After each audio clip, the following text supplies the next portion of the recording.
Welcome back for another episode of the 5G Guys. I'm Wayne Smith, joined by my co-host, Dan McVaugh. Hey, everyone. Welcome back. Great to have you. Today, Wayne and I are going to start a multi-series episode or a group of episodes we're calling the life cycle of a cell site. And our goal here is to explain a little bit of the sausage making that goes on behind the scenes to make these cellular networks happen. So today, we're going to start with the first part, and it's going to focus on the design of the network. So what do you think, Wayne? Yeah, it's a great subject. And I think before we even get started, man, it takes a lot of people to get this done. It is a large undertaking, even though it's been more efficient over the years, but it's pretty exciting to kind of peel back the onion, you know? For sure. So what do you want to, how do you want to tackle this? What do you think? So I think on the first part of this, it's a lot of your expertise. So I think I'll play the part as the interviewer and you can kind of walk us through, the first pieces of it. And Yeah. then I'll kind of ask questions along the way on how it gets done and how they determine the different pieces. And I think it'll be a good overview for our listeners. Sounds good. All right. Well, let's get started. So let's have you first tell us what a cell site is. This is a quick analogy. What is a cell site and what's the differences? Sure. One of the big misconceptions that I hear from a lot of people is they call them cell towers, right? And they Yeah. think that all the towers that they happen to see, that the tower is the cell site. But in fact, the tower is just a vertical structure that puts the cell site up in the air so it can do its thing. So the cell site is really electronics that are a combination of on the ground and in the air, along with a bunch of antennas that are in the air that are transmitting and receiving signals to and from the devices. So the reason they call it, if you listen to Cellular 101, one of our very first episodes, Mhm. they're called cells because it's sort of like the mimicking of cells of the body that are all attached to each other and together create a whole network. And so if you think of each location as a cell site, it's antennas in the air basically. They could be on towers, they could be on buildings, they could be on grain silos, anything that gets them high enough up in the air to do their job. Yeah, I think one note I'd add on that, I think I have read somewhere around 60 to 70% are on rooftops, not even on towers. Mhm. Yeah, for sure. So, well, good introduction. So I think the first part, Dan, talk a little about the design elements of a cell site. Sure. Yeah. So if you listen to our careers in wireless that we did a few episodes ago with Kerry Charles, we talked a little bit about some of the different roles. And within the design function of building a cellular network, there's kind of four basic design elements. There's a radio frequency design element.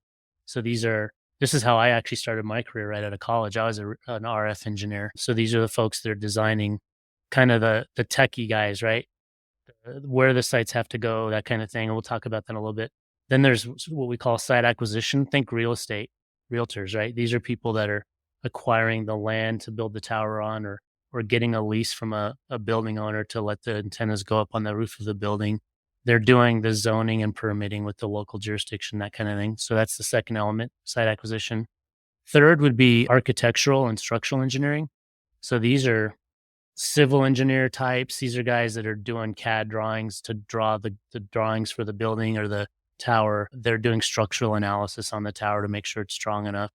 And then the fourth element, which is the last element in the whole process, is construction. So as part of the design process, you want to have construction experts that make sure it's buildable, right? Make sure you're not designing something that can't be built because maybe the rooftop of the building you're going on isn't strong enough or what have you. So those are really the four elements: radio frequency, site acquisition, architectural, and construction. Hey, real quick, a quick word of thanks to today's sponsor, Vertex Innovations, before we get started. For over 17 years, Vertex has been building the nation's wireless and broadband networks. Providing project management, network engineering, and construction oversight are just some of the ways Vertex helps their clients. So if you're looking for more of a partner to help you with your wireless network designs, construction, implementation, or operations, reach out to Vertex. You can find them at vertex-us.com. That's VERTEX-US.com.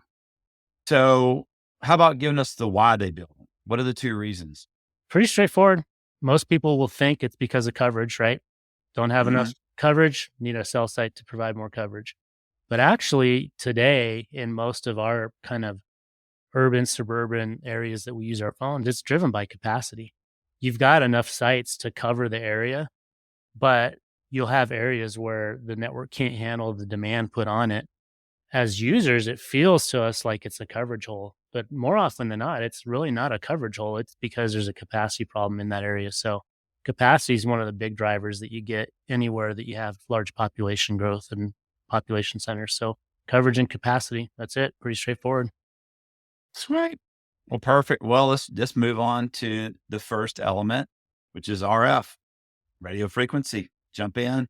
All right, like I said, that's kind of my where I cut my teeth in this industry as a radio frequency engineer, and really our job was it's very math and statistics focused, and it's also very geographic information systems focused, very mapping focused. So, we're dealing with these statistical models that will help us run predictions on how the radio frequency coverage of a site is working. And the best analogy I give people, if you were to look at some of these coverage predictions, it might look a lot like what you see on the news at night when they're doing the weather report, right? Where you see these maps of different colors that are showing where a low pressure system might be or what have you. That's similar to what we would use for doing design work. And we're basically predicting how a site and a group of sites are interacting to provide coverage on the ground. And then with that, we're able to then identify where are the locations we might need a new site, plop that site down, theoretically run new predictions to see how the system now would interact with each other to make a change in service, and then just sort of modify from there. So then once we know where that site needs to go, then we need to start figuring out, okay, how tall does it need to be? What kind of antennas do we need? What frequencies are we going to be using? It's a very interactive approach. And so once we think we know where we want the site to go, we're going to try to take into account some things that our site acquisition real estate people are going to be giving us in the design process, which is things like, hey, these are areas that might be zoned where you're allowed to build a site. Some areas, local zoning and permitting won't allow you to build sites. And so you can't just build a tower in the middle of a residential neighborhood oftentimes. So, as a design engineer, we'll try to focus in those areas that are more friendly to having sites built as driven by the site acquisition folks. And then we'll give them what's called we call it a SCIP, SCIP. Let's see, site coverage information packet, I think is what it stood for. And it basically is a search ring. It's a ring or a blob that tells the real estate person, hey, I want a site somewhere in here. I want it to be this tall.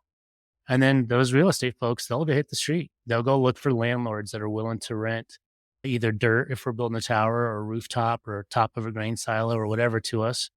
And they'll get landlords that say, yeah, I'm interested. And, I could do it for the price that you're willing to offer or whatever. And then they'll come back with a package of up to, however many candidates. Kind of industry standard is 3, but it just depends. And then the engineer will take those 3 candidates, analyze them to see which one they like the best, and tell the site acquisition person, yeah, here's my favorite one. Let's go after this one. And then now it's game on. Now let's get a lease negotiated. Let's apply for zoning and permitting and that kind of thing. And so that's the part of the design process the site acquisition person's playing a role in, is finding those candidates, giving the engineer feedback so that the engineer's picking a location that's leasable, zonable, and so on. And then once everybody's like, yeah, that's the site acquisition specialist really plays the role of a project manager. And they say, okay, let's all do a field trip. Let's all go to the site. Let's visit it together and let's put our eyes on it and finish the design. Let's make this a real implementable design. And so that's when the radio frequency engineer, site acquisition specialist, and then the architect and possibly a construction person will all go together, and they'll go walk the site and they'll say, okay, I want to put my antennas here. I want to put my equipment here. I want to route my fiber or my coax here. Construction guy might say, yeah, you're not gonna be able to do that because whatever, construction standards aren't going to allow that. Or the architect might say, well, I don't know if this rooftop can support that much weight, so I'm going to have to do a structural analysis of it, or, what have you. So those 4 folks will all go out and walk the site together and come up with that final design. Yeah, here's a question for you. So RF, do they determine, is that the group that determines, hey, this is 5G technology, this is 4G, or the frequency determination of the site per Yeah. se? Like, Yeah. yeah, and they would do that based on what am I looking for? Licensing and different things like that? How does that go into play? Well, typically there's sort of a higher level of design at a radio frequency engineering level that says, hey, for this market, this geographic bound, let's say of the greater Denver, Miami area, these are the frequencies we have available to us that we need to Okay. use. That'll be sort of given to the design engineers that are designing individual sites. And so they sort of have a directive, like these are the frequencies you're supposed to be implementing. And then they'll make sure they go through the specifics of how to get those implemented on those particular sites. They might have size limitations on the size of antennas on a site by site basis. So then they have to find the right antennas that allow them to mix and match those frequencies on that site, things like that.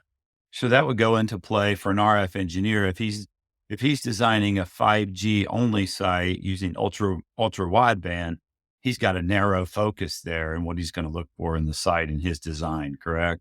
Yeah, you bet. So as a design engineer, he or she might be realizing that they've got a hot spot in a downtown corridor that's just getting hammered with traffic. And so they may decide, hey, I'm going to put a 5G ultra wideband only site at that hotspot to offload all that high bandwidth data traffic off the rest of the network. So at that level, the specific engineer may be making those selections based on what's best for his or her network. Do they also, the RF engineers, their responsibility to pick the types of equipment that's available to them for the network? Yeah, yeah, and then even that is, there's standards around that, right? Each carrier is gonna have standards because 'cause they've pre-negotiated deals with certain vendors and certain suppliers for, purchasing power, so, again, there'll be a higher level engineering function, like, at a corporate level that'll tell the field engineers, "Hey, here's what you're allowed to use. Pick and choose from these things." Sometimes an engineer will wanna use something very specialized, and you have to get permission from, the food chain or whatever, but yeah, that's exactly right. Yeah, wow, Dan. So RF, those guys have a lot of tasks to be done, a lot of factors to consider at the beginning of a project to build a cell site from, the location, the equipment, the type, the need, all of these things. So they have a pretty important role in designing of the network. Yeah, for sure. Well, let's jump to the next element and let's work group that's involved and tell us about how site acquisition plays within the team. Sure, and in my opinion and in my experience, the site acquisition team, they're really the pivot point for the project. They really play the project management role, if you will, because they have a finger on the process from the very beginning to the very end. They're typically the one portion of the team that is working with all parties involved as well. So they're working with the landlord, they're working with the construction contractor, they're working with the engineer. They typically also control the budget more than anybody along the way. It's different from company to company, but so really the site acquisition folks, they really are the organizational brains, if you will, that are keeping everything on track and herding the cat, if you will. So, and like I said, they typically need to be pretty good with negotiating, right? They're going to negotiate a lease. They're going to negotiate that contract with the landlord. And, we're talking about these are 20-year leases, oftentimes, sometimes longer. So these are long-term leases with a lot of different terms in them, like, escalators for consumer price index and inflation and, all kinds of stuff, access easements, because you might need to go across someone else's property to get to the site with your truck or what have you. You have to get zoning from the local jurisdiction. You have to get a building permit. These site acquisition folks are doing all of that. So they're very detail oriented. They understand bureaucracy and processes. They know how to navigate that. And it's a very iterative process. So they really have to be patient with, dealing with all the different elements and get people to meet in the middle, right? Make compromises for the betterment of the whole picture of the site. So that's really their role, and they probably are one of the most important roles in the process. Yeah. So you said a subject that's been, controversial since the beginning of wireless really got mainstream is zoning and permitting. Hmm. So different cities and different jurisdictions have different processes, and the site acquisition's role is to understand that process so that it's not so the site actually gets built and didn't get dragged down into red tape, correct? Mhm. That's right. Yeah. Yeah, and I've had sites where, you know, I had very limited options as a radio frequency engineer in terms of the site actually working for me. And, I had to say, listen, I know it's going to be tough, but we have to try to get this site in this area that zoning is not going to allow it.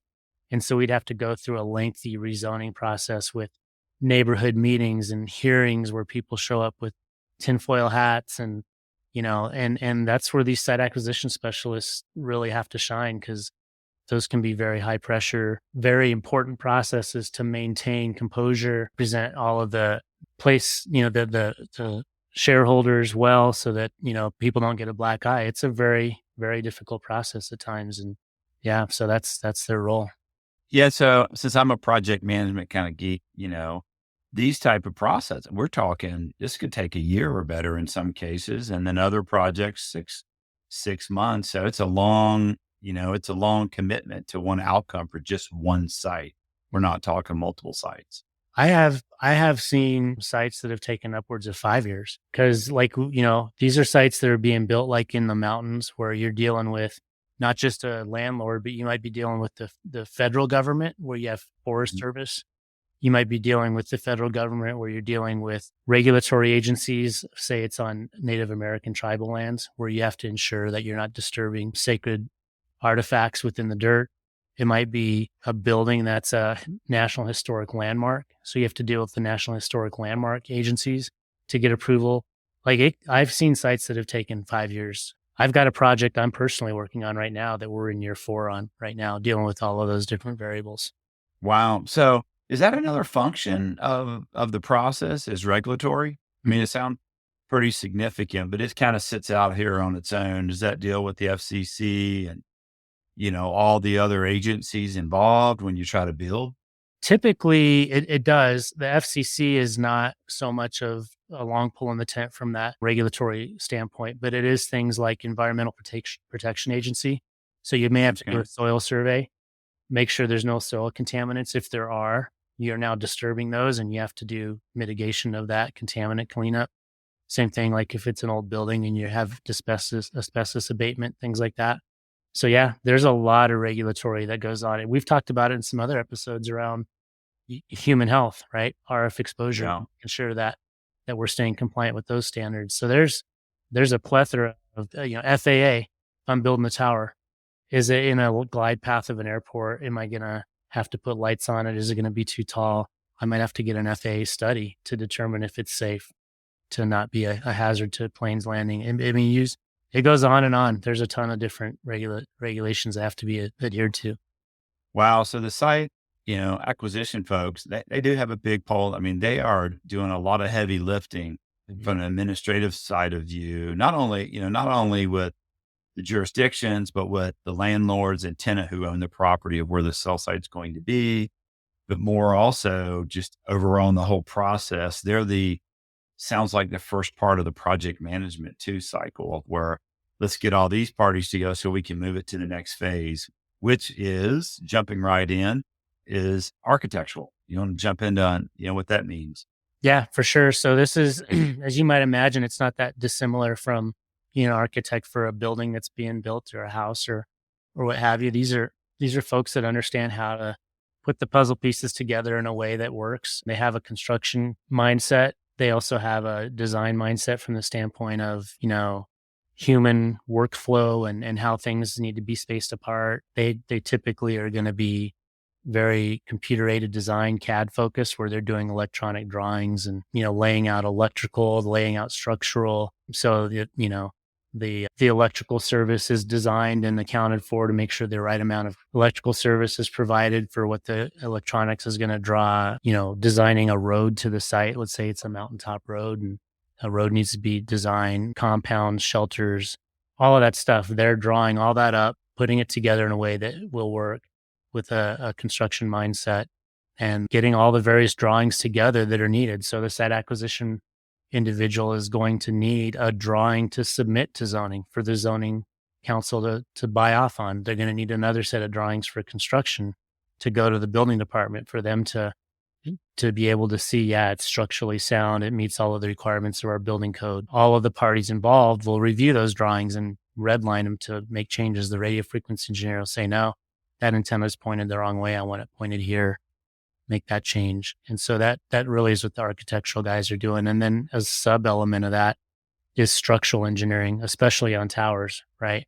Making sure that the load being put on that tower in terms of wind load, weight load, other loads like ice loads, you have to account for the fact that ice might build up on that antenna, adds weight, adds wind load, making sure that that's not going to compromise the structure of the tower. If it is, what enhancements need to be made to the tower to make it strong enough, those types of things. And they even have to do, and this is jumping a little ahead to construction, they even have to do structural analysis for the construction process, because while you're building on a tower, you're putting extra load on that tower during construction. And so they have to account for that in their analysis as well to make sure that those loads are accounted for during construction. So they're an important part of taking the vision and putting it on paper effectively. Wow. And so, we talk a little bit about rooftops. Those are complex places to build because normally the building's at full occupancy at the time of building a site on there. So they have to reevaluate the roof load, the waterproofing around the site, getting all the facilities in. Where does the design of the connectivity to the site? Because you and I talked about that the wireless world has wires. Where does that come in about like capacity? I mean, I know it's a construction piece. You got to bring fiber there, but is that in the RF design side of it, or where does that really come in the process? Well, that's a good question. So you hit kind of an additional element outside of these major four.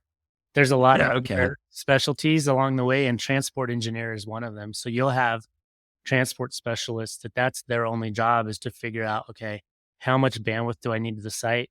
What are my options? Who are the different carriers out there, whether I've got a phone company or a fiber company like Zayo or CenturyLink or Comcast or whoever that can bring that fiber to the site, or maybe it's not even available and we have to do microwave, right?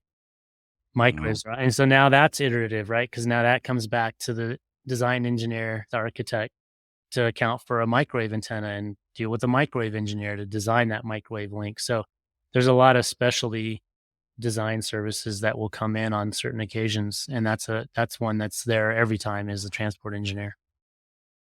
Yeah. And so, we talked a little bit about like these when we're talking about this process, are we talking about just macro type cell sites, or are we talking about small cells? Do they go through the same iterative process also? You got to have all the people involved, RF, site acquisition, architectural, do a small cell site.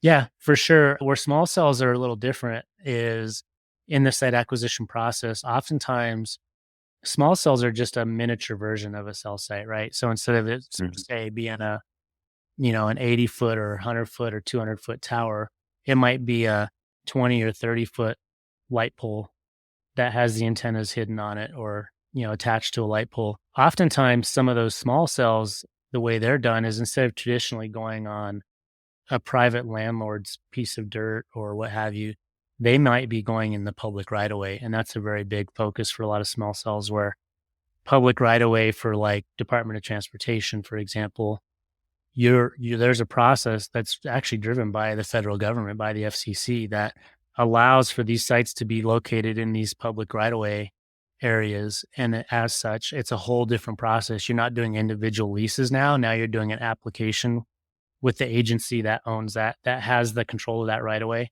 for them to say, yeah, you can put those in there. And oftentimes those might be done in groups instead of one at a time. They might be done 5 or 10 at a time, where a whole group of them along a highway, for example, is applied for.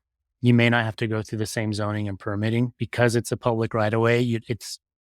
It's designed by nature to hold utility type infrastructure, of which that's where these cell sites are kind of going under that umbrella of a utility type of a pole, just like a light pole that's put along the roadway, for example. So, but other than that, it's a very similar process. All the different parties involved with the design, it just looks and tastes a little different.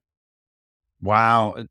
As you start to explain these different elements, it gets complicated. Just in our four initial starts, we added regulatory and now transport engineering. Both have impacts to the architect, to the site act, and to the RF engineer. Mm.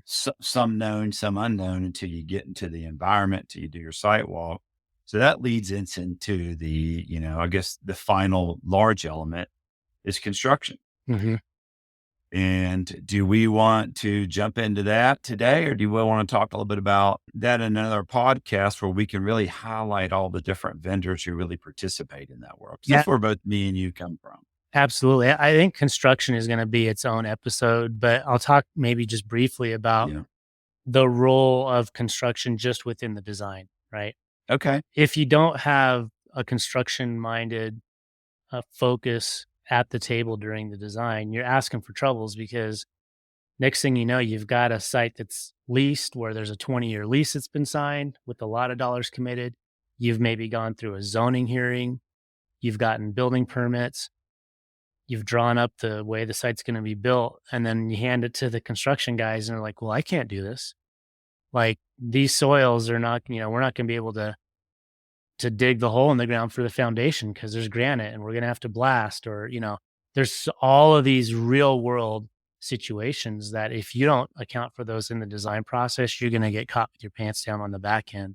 When the process is done well, you'll have a construction manager, construction engineer that's part of that design process that's keeping an eye on those things, and tapping the architect on the shoulder and, "Hey, by the way, this is a pretty old building. Like, I have a feeling when we break this roof open, we're gonna hit whatever, we're gonna hit asbestos, and that's gonna be a big mitigation problem. So let's try to design this without, having to go break into the roof and do non-penetrating mounts on the roof or what have you." That's really where the construction part of the design process comes in. In the later episode where we talk about construction in depth, we'll go into there's a lot of factors that really at the end of the day, the construction folks they have to earn their money for sure to make these things happen. Yeah, very, very well said too. And the construction folks have a lot of constraints too, weather constraints, coverage constraints, material constraints, and they're bringing it all together. So that'll be a really good episode. Well, I think this was well, you went through the elements. How would you sum it all up? What kind of, it seems simple, and you and I look at it that way because of our careers, but it's really not. So how would you sum up the elements on the design side? Well, I think the best way I would sum it up is that every site's different, and there's literally tens or hundreds of thousands of them across the US, all of which are unique. And, in my experience, there's a lot of opportunities to create efficiencies through replicating, cookie cutter approaches. But at the end of the day, I can't ever say that I've done two sites that were identical. Like, there's always something unique that is required for every site on the design process. And so it takes people that can be very focused at leveraging efficiencies, but also very nimble and very flexible in understanding when to vary and how to do that in an efficient and quick manner, so that otherwise the design process could be so different site to site that it takes a lot more money, a lot more time than it really you can afford. So it's a very unique process where, it's like snowflakes. There's no two that are alike. But at the end of the day, when you take a step back, you can't tell the difference from a high level, right? Yeah, I think it's pretty interesting. I looked at some stats. There's around 350 to 375,000 sites in the United States, 150,000 towers. Mm. So it kind of gives you the ratio. There is a lot of sites out there. I loved, you and I should talk about stealthing. Mm. I think it's a really cool concept, and, how the sites are built to match the environment. Mhm. I don't know if it's a full podcast episode, but it's super creative, and they've been made into everything from crosses to trees to steeples to you name it, Rocks. so I've literally rocks. fake rocks on the side of a hill. Serious. Oh my gosh, that's so crazy. Well, definitely a great, great episode. I mean, it kind of talks about, and I think we can, pay homage to a little bit in the construction side. And there's a lot of vendors who, just take care of that first part of the work. Mhm. There's a lot of people involved trying to get this done with that many sites. And we're talking about pretty much about new construction, new sites, not really maintenance or other modification activities, huh? Yeah, no, and we'll talk about that in the construction episode, or maybe we'll do a separate episode for just that topic alone, which is the modification of the network. There's more effort put into maintaining and modifying the existing sites than there is building new sites. Hands down, every year. Sites are touched all the time. Yeah, I had read a stat at one time or was told through one of our customers, see that the network gets totally rebuilt every 3 to 5 years Hmm. through modifications Hmm. and augments to the network. Well, great. That was a great episode. It was really good to look at that part of it. I think a lot of people wonder, what goes into building the network of, and the complexities that we have in today's world. And there's a lot of different steps. For sure, for sure. Yeah. So yeah, thanks for joining us for this one. Hopefully, it kind of pulled the veil back a little bit, so you could see a little bit inside how the sausage is made. Next episode, I think we'll tackle site acquisition, dive into that a little more deep, help people understand the dynamics of the site acquisition part of the process, and we'll go from there. All right. Take care. All right. Thanks for joining us. As always, everyone, hit us up on 5gguys.com if you want to learn more, give us some feedback. Until next time, we'll see you. Thanks for listening to the 5G Guys. For more resources and to connect with Dan and Wayne, check out their website at 5gguys.com. If you enjoyed this episode, be sure to hit that follow button and share this episode with your friends and family.